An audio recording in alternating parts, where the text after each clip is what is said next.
Okay, so range is directly proportional to v cube. Similarly, if I say that energy is directly proportional to e raised to power 3 by 2, if energy of the incident particle is half mv square. So first of all, now this interaction depends. Now this was determined by Giger, and that's from where we get the Giger-Nadel law for alpha decay. He used natural radioactivity series. So range of alpha particles depends on three modes. Depends on three things. One is initial energy of the alpha particle. Second one is the ionization potential of the material. Then the chances of collision of the alpha particle among the and on the nature, temperature, and pressure of the gas you are using. So if you are using a matter in the crystal form, then there is a chances of collision. And if you are using gas for that ionization, particles electron gets ionized, or the material will get ionized. If you use the crystal material, or if you use gas, then the gas can also be ionized with this alpha particle. So that range depends on these three things, and from here Geiger substituted this relation that ln lambda is equal to a plus b ln r. Now how he described this? He initially found out the range. Okay, he initially found out the range, this range. Then if and that's why from where he described this Geiger law, that range is directly proportional to v cube. Okay, then he used three radioactive series, natural radioactivity series. Now we need to understand how many natural radioactive series we have. Okay, so let's discuss the radioactive series.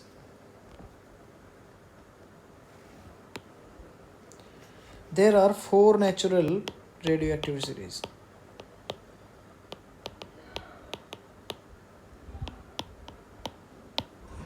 Radioactive series means the continuous or the successive disintegration of one unstable radioactive nuclei to another radioactive nuclei, like A to B. Now A is the initial or parent nuclei which is getting converted into B with respect to lambda 1 decay constant, and B is getting converted to C, and C is getting converted to D, and D is getting converted to E till a stable nuclei we get. For instance, if I have M as the stable nuclei, then until I get stable nuclei, this will continuously happen. Okay, so this is the successive disintegration. Now A was initially all these are the unstable nuclei, and M is the stable nuclei.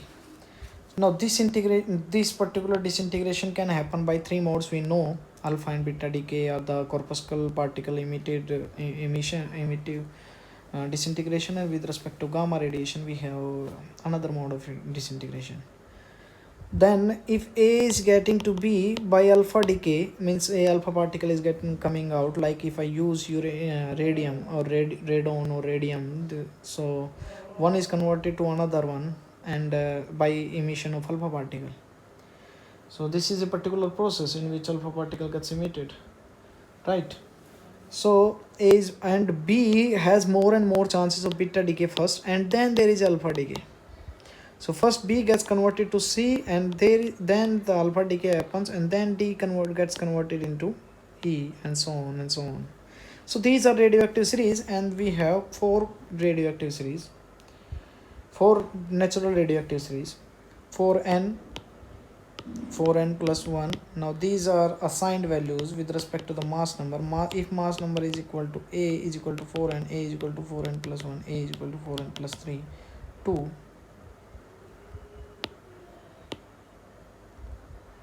4n plus 2, and if A is equal to 4n plus 3. Now these are the 4 radioactive series.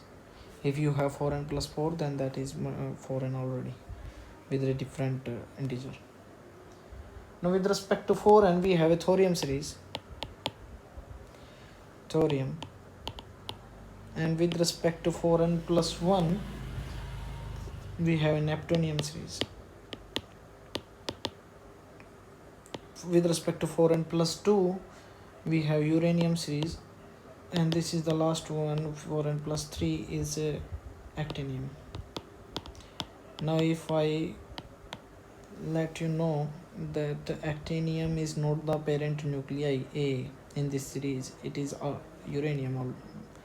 But actinium, when scientists discovered this, they actually got actinium as the parent nucleus, means the 0 nuclei initially, but they didn't know that this is already a B nuclei. So actinium was B nuclei, and this was converted, the actinium got formed from A, and A was uranium.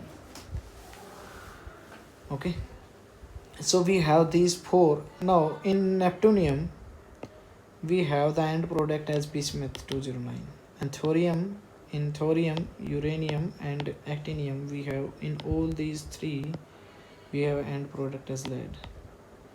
Okay, so he didn't use this neptunium because the end product is something different. The Giger, in his explanation, he used these 3 radioactive series, and he used he plotted the decay constant of this radioactive series using the half-life of a particular nuclei. He took the parent nuclei like uranium in this series, and he found out the half-life, and then he got the relation between half-life and lambda. Lambda is the decay constant. Now then he plotted ln lambda with respect to ln r. Now r is the range of these particles, alpha particles or the beta particles. You can find out the range in magnetic field or electric field arrangement. So he found the range of these particles, the emitted in this with respect to these different initial nuclei.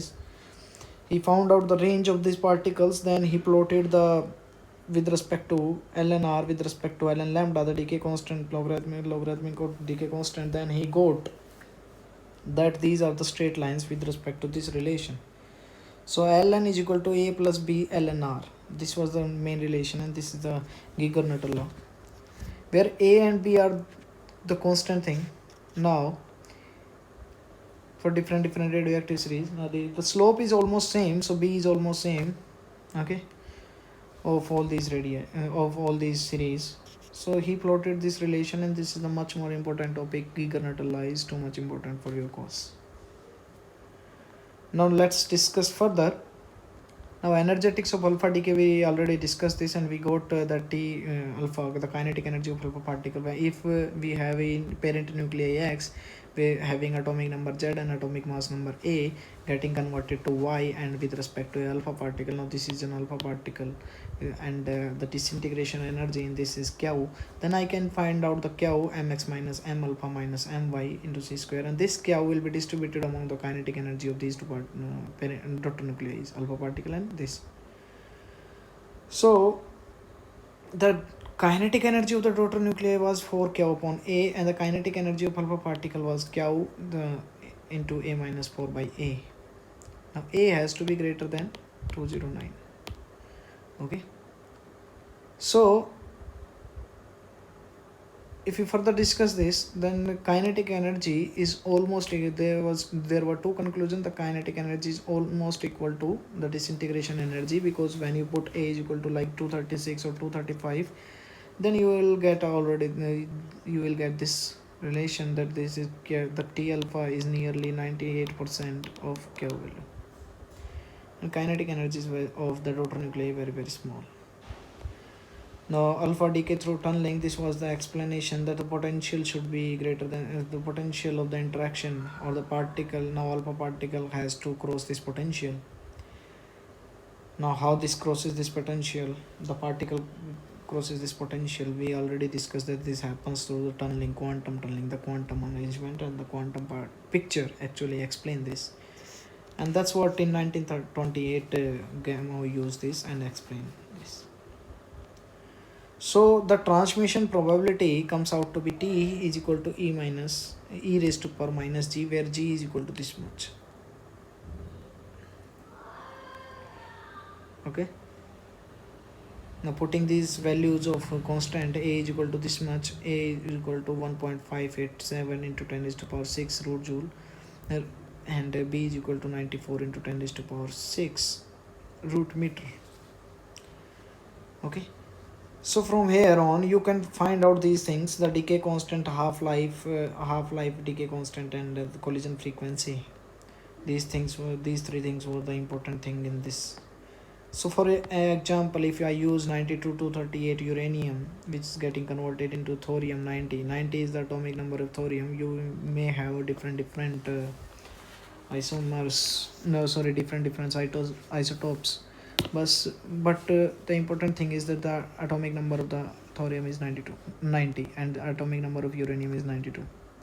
So you are getting a reaction, you are having a reaction in which uranium is converting into thorium with respect to an alpha particle, and there is Gauss value as well. So first of all you need to find out Gauss value, then if you need to find out some of the things like the tunneling probability.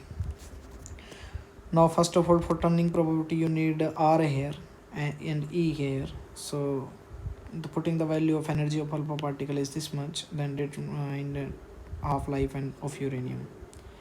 So put R is equal to this, and you will get the tunneling property that this is the 6 upon 10 raised to power 39. So actually out of 10 raised to power 39 times striking, 6 alpha particle gets emitted only. So that's what I told you, that in quantum tunneling the probability is very small. This is too small that out of 10 raised to power 38 times you will get 1 or 2 particle getting emitted. Okay, the probability is very small. The transmission probability is very small. So out of 10 raised to power 39 strikes of alpha particle emerges out 6 times only. Okay, so from here you can find out a velocity which is half mv square, and this is actually equal to this much. Collision frequency and decay constant, you can find out the decay constant with respect to this, and half-life. So this is an important example, however this is not important for your course, but you can study this one. Okay, if I go to according to your book, then in alpha decay or alpha interaction there are application.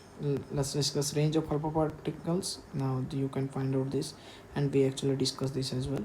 Now this is the arrangement, right? This is particularly the arrangement.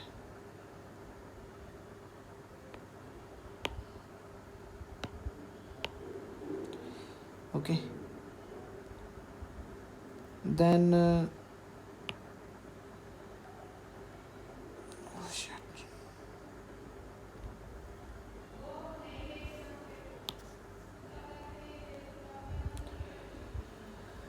Now the next thing is that there are some probability of alpha particles. Then Giger-Nuttall law, I explained this already, that for these three series he explained this law. Then alpha disintegration and its theory, we discussed this, and then energetics of alpha decay we discussed, and this was the two conclusion, and this was the energetics of alpha decay. Now this is much more important for energetics of alpha decay is the most important topic of this chapter, one of the most important topic of this chapter. Now in the next class we are going to discuss beta decay and its types. Okay.